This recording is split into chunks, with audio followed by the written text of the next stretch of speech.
Maliliit na magsasaka sa Pangasinan umaaray sa pagtanggi ng NFA sa kanilang palay. Para sa detalye ng balitang yan, makakasama natin Idol Matthew Pacheco. 104.7 IFM. Report!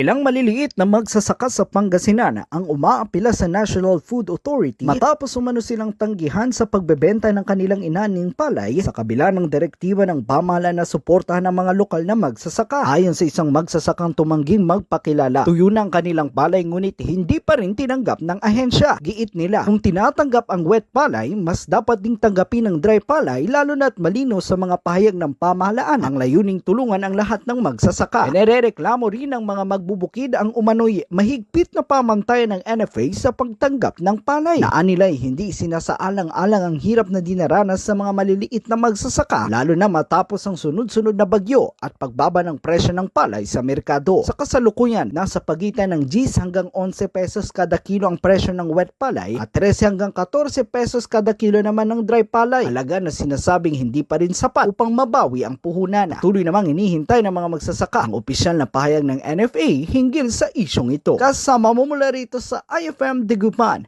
ito si Idol Matthew Pacheco. Tatak IFM. IFM News. IFM News. IFM News.